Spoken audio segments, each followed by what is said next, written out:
Morning students. आज हम revision कराएंगे दो बैलों की कथा।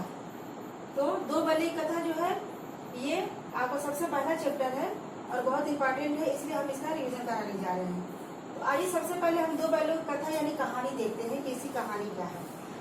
देखिए, इसमें इस कहानी का संदेश ये है, हम आपको सबसे पहले इस कहानी का सार संदेश बताते हैं कि इस कहानी का संदेश ये है कि लेखक ने यहाँ यह बताने की कोशिश किया है कि स्वतंत्रता सबको प्रिय होती है। जो आज़ादी होती है, स्वतंत्रता होती है, वो सबको प्रिय होती है।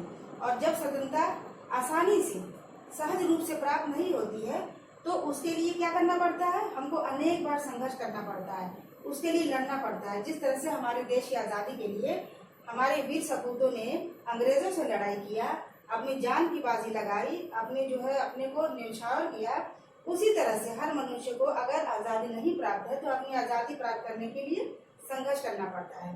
और अनेक तरह की उसकी संघर्ष करना पड़ता है और उसके बाद कई तरह की यातनाएं भी झेलनी पड़ती हैं। मनुष्य को अपने जीवन में आज़ादी पाने के लिए बहुत सारी यातनाएं भी झेलनी पड़ती हैं। तो इसका निष्कर्ष रूप से यह निकलता है कि यह कहानी स्वतंत्रता आंदोलन की भावनाओं से जुड़ी है। ये रहा कहानी का संदेश। अब देखिए, हम आपको कहानी का सार बताते हैं, समरी बताते हैं, ध्यान से कहानी का सार सुनिएगा। कथा ये है कहानी की कि एक झूरी किसान रहता है और उसके दो बैल रहते हैं। दोनों बैल जो होते हैं बहुत ही हष्ट पुष्ट रहते हैं और बैलों का नाम क्या रहता है, हीरा और मोती रहता है। हीरा मोती बहुत ही सुंदर बैल थे, आपस में बहुत एक दूसरे से प्यार करते थे और खाना भी खाते थे, तो दोनों एक साथ मुंह डाल करके खाना खाते थे। झूरी भी अपने बैलों से बहुत ज्यादा प्रसन्न रहता था क्योंकि वो बहुत ज्यादा मेहनती बैल थे। अब क्या होता है कहानी में कि गया, जो झूरी का साला होता है, गया वो एक दिन आता है और वो उन बैलों को लेकर चला जाता है अपने किसी जरूरी काम के लिए या खेत जोतने के लिए लेकर चला जाता है। तो रास्ते में जो रास्ते में हीरा मोती होते हैं वो बहुत तंग करते हैं, गया को बहुत तंग करते हैं और रास्ते पर सोचते हैं कि शायद हमको बेच दिया गया है। और जब वो गया के घर जाते हैं तो रात में गुस्से में कुछ खाते पीते नहीं है। गया उन्हें क्या करता है कि सूखा भूसा देता है जिसको सब उन्हें खाया भी नहीं। और जब रात होती है तो वो इतना ज्यादा झूरी को याद करते हैं अपने घर को कि गुस्से में क्या होता है कि रस्सी तोड़ करके वो वापस भाग आते हैं। और जब आते हैं तो सीधे वो आकर के झूरी के घर के पास, झूरी के घर में आकर के जहाँ पे उनका घर था वहां पर आकर के खड़े हो जाते हैं। जब झूरी देखता है कि हीरा मोती वापस लौट आए हैं तो बहुत खुश होता है, प्रसन्न होता है। पर इत्तेफाक से क्या होता है कि दोबारा फिर सुबह के टाइम फिर सुबह आता है और गया उनको ले जाता है।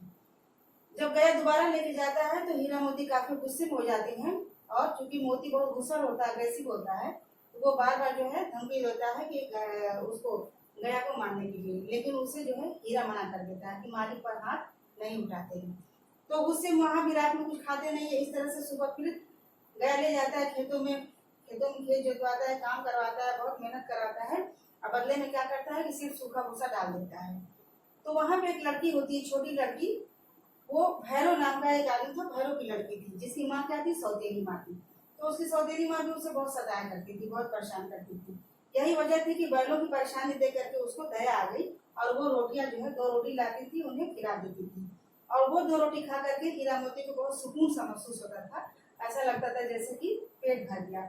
इस तरह से एक दिन क्या होता है कि वो लड़की, छोटी लड़की खोल देती है और वो वापस वहां से रस्सी छोटी लड़की खोल देती है और वो वापस अपने घर आते हैं। और आते हुए घर में बीच में बहुत सारे ऐसी जगह होती है जहाँ पे मटर वगैरह के खेत होते हैं जिसमें वो चरने लगते हैं और मोती के कहने से वो खेतों को चरने में लगते हैं। और कुछ आदमी आते हैं, उनको देख करके उनको डंडा मारते हैं, फिर बांध कर उनको ले जाते हैं मवेशी खाने में। मवेशी खाना उसे कहते हैं जहाँ पे बहुत सारे जानवर, हर तरह के बैल, बकरी, गधे, भैंस, तमाम जानवर थे जो लवारिस घूमते रहते हैं, उनको वहां पे पकड़ करके रख दिया जाता है। और खाने पीने का भी ख्याल नहीं किया जाता है, थोड़ा बहुत खाना देते हैं, पानी देते हैं। इस तरह से मवेशी खाने में हीरा मोती को बंद कर दिया जाता है। हीरा मोती बहुत यातनाएं सहते हैं, परेशानी सहते हैं। एक दिन दीवार तोड़ देते हैं मिल करके, और दीवार तोड़ने के बाद वहाँ के जितने मवेशी होते हैं, जानवर, उन्हें जो छोड़ देते हैं, बहुत सारे भाग आते निकल आते हैं। और चूंकि हीरा वहाँ पे रस्सी से बांध दिया जाता है, फंस जाता है। बार बार कहता है कि मोती से कि तुम भाग गए, लेकिन मोती की दोस्ती बहुत मजबूत थी, वो नहीं जाता, कहता नहीं, हम तुमको लिए बगैर नहीं जाएंगे।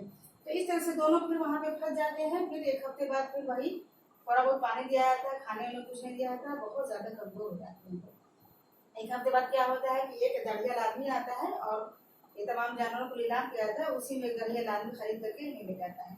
और जब ले जाता है तो रास्ते में ये इन्हें बहुत परेशान करते हैं और फिर आगे जब जाते हैं तो इनका अपना रास्ता जाना पहचानने लगता है और दोबारा जो है वो रास्ते में जब देखते हैं कि ये तो हमारे मालिक का रास्ता है तो वो दोबारा दौड़ते हुए आते हैं और वो अपने घर में चले जाते हैं।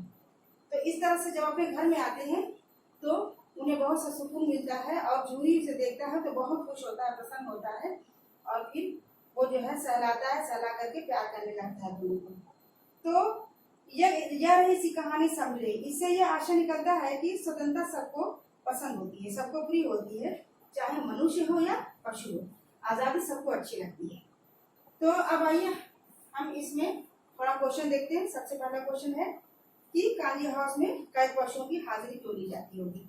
तो काली हाउस में मवेशी खाने को कहते हैं, तो जाहिर सी बात है कि काली हाउस में मवेशी की हाजिरी से ली जाती है कि कहीं डर के मारे डर ये लगा रहता था कहीं कोई पशु दीवार तोड़कर भाग न जाए या कोई कहीं गिर न जाए, कोई कहीं पशु जो बीमारी से मर न जाए, इसलिए उनकी रोज जो है हाजिरी लगा करती थी। सेकंड क्वेश्चन है कि छोटी बच्ची को बैलों के प्रति प्रेम क्यों बढ़ाया। तो छोटी बच्ची को बैलों के प्रति प्रेम इसलिए बढ़ पाया कि वो एक छोटी बच्ची थी, भैरों की लड़की थी, उसकी माँ मर चुकी थी और सौतेली माँ उसे बहुत ज्यादा मारती थी, परेशान करती थी, बहुत उसे दुख देती थी। तो वह बैलों की दशा ऐसी थी जिस तरह से उस बच्ची की थी, इसलिए उसको जो है उन बैलों के प्रति आत्मीयता का प्रेम की भावना उत्पन्न हो गई। अब देखिए नेक्स्ट क्वेश्चन, कहानी बैलों के माध्यम से कौन कौन से नीति विषयक मूल्य उभर कर आए हैं। तो नीति विषयक मूल्य जो है, देखिए आपने देखा होगा कि वो बार बार जो है हीरा कहता है कि किसी प्राणी को उसके अपने मालिक को नहीं मारना चाहिए, मालिक मालिक होता है। और दूसरा ये कि नारी का समाज में विशेष स्थान है, इसलिए पशु उन पर प्रहार नहीं करता है, जब उसने जो है अपनी मालकिन पे जो ऐसा सोचा था। और तीसरा एकजुट होकर बड़े से बड़ी मुसीबतों का समाधान सरलता से किया जा सकता है। और परास्त हुए शत्रु पर दया भाव रखना चाहिए, भलाई का परिणाम हमेशा भला ही होता है। अब चौथा क्वेश्चन है कि प्रस्तुत कहानी में प्रेमचंद ने गधे की किन स्वाभाविक विशेषताओं के आधार पर उसके प्रति रूढ़ और मूर्ख का प्रयोग न कर किस नए अर्थ की ओर संकेत करता है। तो यहाँ पे दो बैलों की कहानी में प्रेमचंद बताते हैं कि गधे को जानवरों में सबसे अधिक मूर्ख समझा जाता है। आपने देखा होगा कि आदमी किसी बात पर कहता है अरे बिल्कुल गधा है क्या, यानी मूर्ख है क्या, लेकिन जब हम किसी आदमी को सबसे बड़ा मूर्ख कहते हैं तो उसे हम गधा कहते हैं। लेकिन लेखक का कहना है कि सीधेपन और सहिष्णुता के कारण किसी को मूर्ख मानना उचित नहीं है। दूसरे जानवरों को कभी कभी क्रोध करते देखा जा सकता है, लेकिन गधे को कभी नहीं देखा क्रोध करते हुए। तो इसे का जो सुख और दुख और लाभ हानि किसी भी दशा में वो गधे जो है उनका स्वभाव परिवर्तन नहीं होता है। तो गधे की उपाधि जो है ऋषि मुनियों जैसे गुण की गधे की उपाधि देखा आपने प्रेमचंद ने दिया है कि जिस तरह से ऋषि मुनि बिल्कुल शांत स्वभाव के होते हैं, गुस्सा नहीं करते, उसी तरह से गधे का भी यही स्वभाव होता है। नेक्स्ट क्वेश्चन है कि किन घटनाओं से पता चलता है कि हीरा और मोती में गहरी दोस्ती थी। तो आपने खुद आंखों के सामने देखा कि एक बार झूरी का साला गया, दोनों बैलों को अपने साथ ले जाता है, वहां वो दोनों जो है एक साथ मिलकर रस्सियां तोड़कर वापस झूरी के घर आते हैं।